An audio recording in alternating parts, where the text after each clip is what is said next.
Welcome to the Performance Enhancing Podcast. It's like steroids for your brain. A podcast for people that want the best info, but just don't have the time. Get your podcast fix with the Cliff Notes versions of your favorite podcasts. No fluff, just the actionable golden nuggets. Having this much knowledge at your fingertips should be downright illegal. So get ready for another dose of Performance Enhancing Podcast with Satori Prime. Here's your host, Ilan Ferdman. Hello, everyone. Welcome to another Performance Enhancing Podcast with your host, Ilan Ferdman. By the way, if you haven't subscribed yet to the channel, make sure you go to iTunes and subscribe because you'll automatically get all the latest shows. So people have constantly been contacting me saying, how do we get our hands on these? All you have to do is go to iTunes, and you can also go to Stitcher if you're using an Android device and do it there. And then every time a new episode comes out, your device will actually download it, so it'll be right there for you. Now, we do release episodes every Monday and every Thursday. So every Monday when you wake up and every Thursday when you wake up, there should be a new episode there for you. And it's our commitment to continue to do that and deliver that kind of content. So today, I just want to, I had an amazing couple of weeks, I guess, in both the up and down world. And you've heard me say a lot that life in general is not this static thing that just happens, but rather, this up and down. And people are always looking for that comfort and are always looking for that life that's just even keeled and whatever. But if you kind of think about it, if your life is flat and even keeled, and we were looking at a heart monitor, what would that say about your life, right? That would pretty much say that you are dead, right? I just realized I'm going like this on video. And if you're listening on audio, then my hand moving across the screen makes no difference to you. But in any event, if you can also subscribe to our YouTube channel and get these videos there as well. I should have mentioned that before. So I want to share with you a few experiences that we had recently that really kind of, how do I put this? Rocked, I guess, the Satori Prime boat, and were difficult, very, very difficult to deal with. In fact, we're actually just coming out of one said situation, and that had led us to a beautiful, beautiful event that I want to talk to you about in London. So let me start by kind of giving you the what happened, right? And then try to give you a few of the life lessons that I picked up during that time, because I've said this before, as you grow in your business and personally, the lessons that will come to you will be bigger, more painful, and generally more expensive. So you might be saying, damn, Ilan, that's horrible news for me on a Monday or a Thursday morning. Well, here's the other side of that. If you've ever gone to college or university or wherever you are in the world, you may remember this to be true. But when you first showed up at school on freshman year or your first year, classes were the easiest, right? You actually had the easiest classes that you're going to take in the 4 years. And somehow it occurred as it was the most difficult year. On the flip side of that, by your senior year, your final year, your classes were definitely the hardest. I mean, I remember for me, I was actually taking some master, like graduate level classes in my senior year. They were definitely the hardest. However, they didn't seem hard. In fact, they actually seemed easy. And what happens is that you actually learn a process. Your personality develops. You understand how to study better. What you basically have been working on for those 3+ years is a method for you to do well in that academic environment, right? You figure out how to study. You figure out what kind of studying works for you. You figure out who to study with. You figure out what you're passionate about. And therefore, those classes, even though they're harder because you're passionate about them, somehow seem easier. Well, it's the same exact thing when we're talking about life lessons, specifically those life lessons in business. While in London, I had an amazing opportunity to meet some of the people that I interact with in the mastermind group. that happened to live in London. And so we went out for dinner, and what we all said was exactly that these lessons do get more expensive. But what's interesting is that life is always sending you these lessons, okay?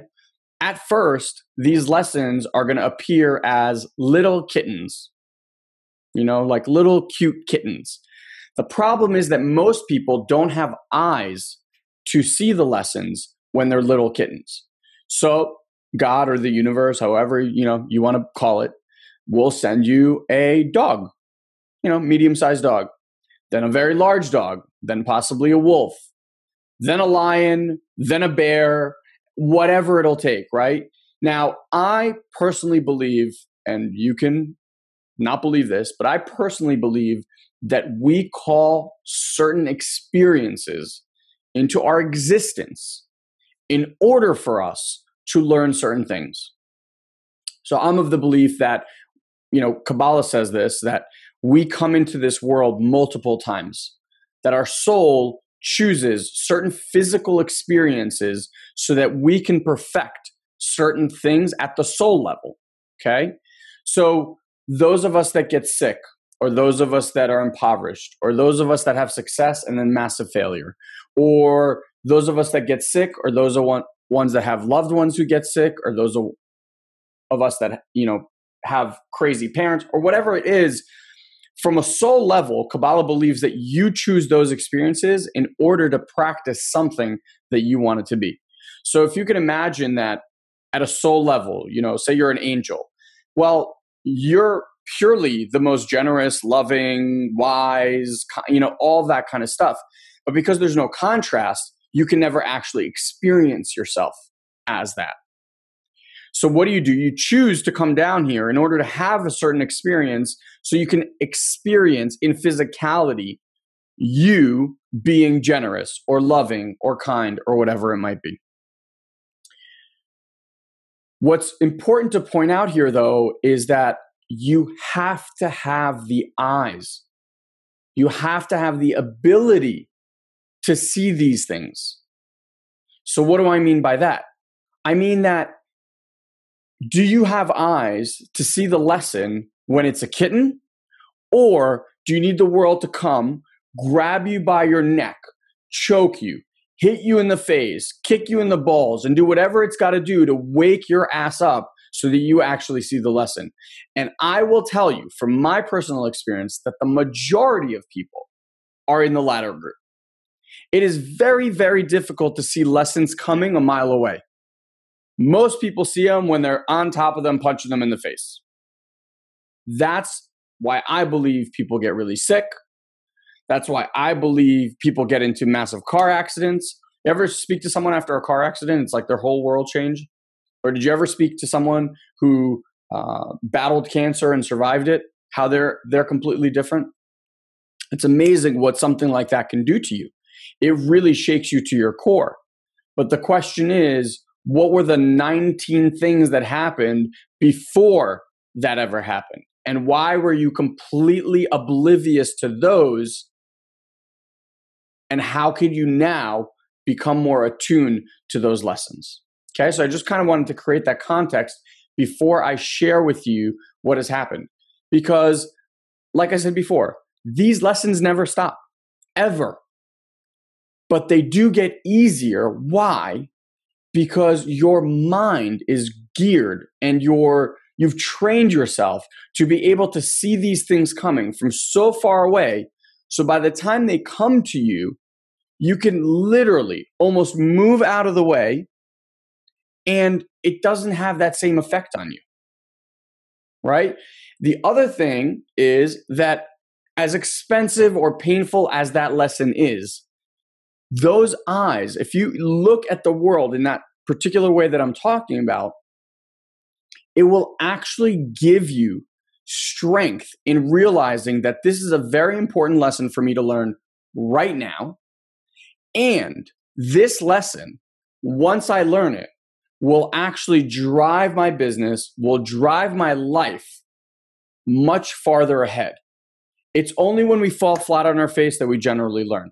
So what you're trying to do is experience that fall on your face as quickly as possible so that you can get back onto your feet and move down the path that you need. And sometimes when your game is big enough, right? When you're out there trying to change the world, like Guy and I have this vision that by 2020, we will impact 100 million people, 100 million in a supremely positive way. Truly shift the path of their lives by breaking down the walls to what they believe is possible for themselves in their lives. Right? That's a big ass goal.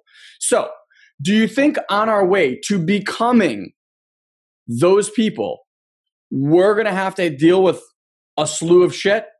Absolutely. If you're not dealing with stuff and stuff doesn't just happen to you, right? Like stuff starts beating you up a little bit, then your game is really small. That's the only explanation. You've just tried to keep your life so compact and so comfortable that that's the only reason you resist these type of lessons. Guy and I, as you've heard many times, we've said this time and time again, we don't. We run to these things. We use that thing as our guide. It scares the shit out of us. That's where we're going. That's why for us saying, impacting 100 million people, even when I say it, I'm like, holy crap, that is insane, right? But that's what pushes me. So what happened? We're in partnership with a couple of guys, and things had happened. We started an offshoot in our business. They thought that we didn't tell them. We thought that we did tell them. I mean, we sent some emails. They, read it but didn't register it, whatever it is. Lots of miscommunications across the entire platform. And basically a partnership that's been built over the last 2 years pretty much looked like it was disintegrating. To the point that not only was our business partnership at stake, but these guys have actually become, to Guy and I, like brothers. I mean, we really thought of them as our brothers, like blood brothers, right? And so on top of the fact that we were about to lose this amazing business relationship that we'd built, we were about to stop being friends. So all of a sudden, we go from riding up here, thinking everything's amazing, to literally nosediving. No engine, no way to save it. And all of a sudden we're like crashing to the ground and we're watching this happen.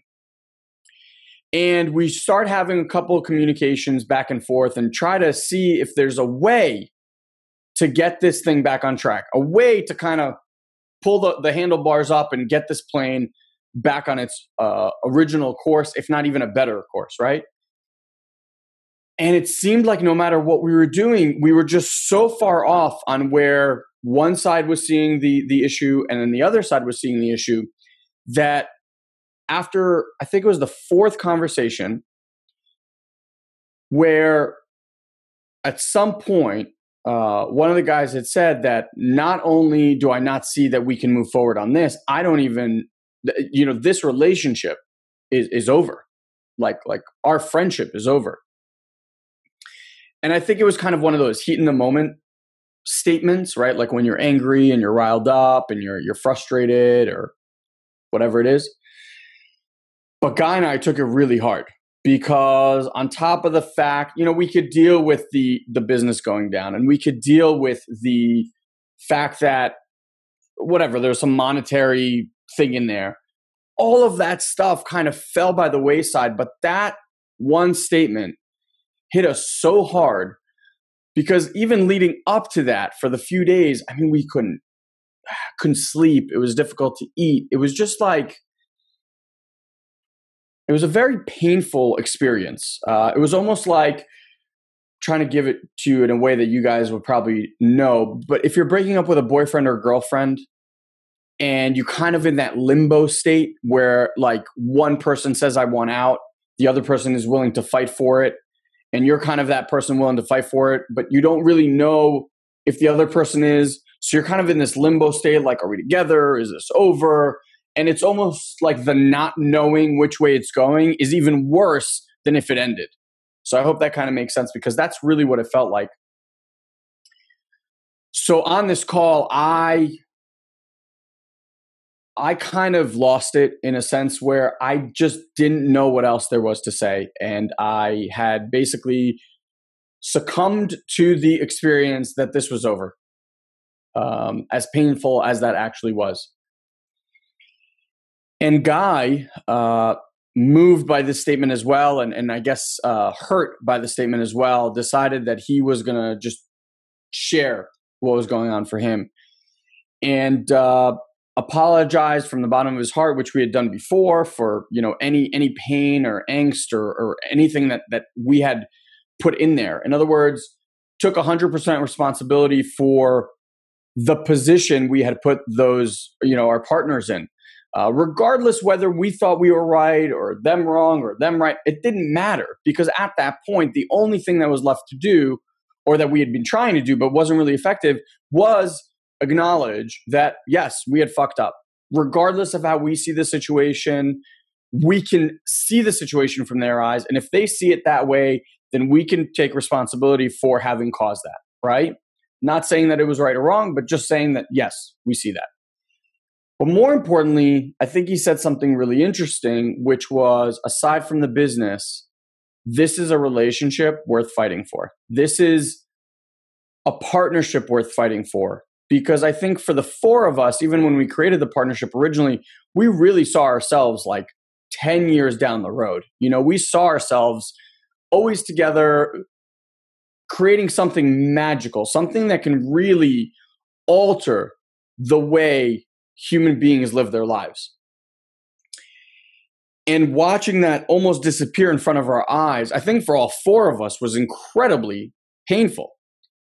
And when Guy said that this was a relationship worth fighting for, I think that was kind of that turning point where, for the first time, it was like, like I said, we pulled the reins and literally saved ourselves from a kamikaze nosedive.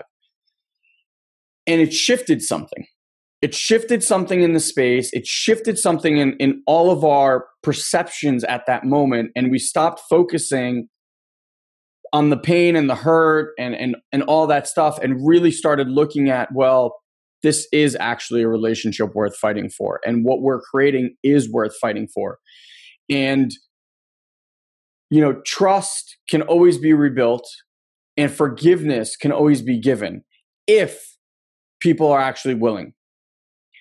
And that was the first time, after probably a couple of weeks, that we had seen that we somehow turned the corner. And that allowed us to have a very, very powerful conversation for probably the next hour and a half or so.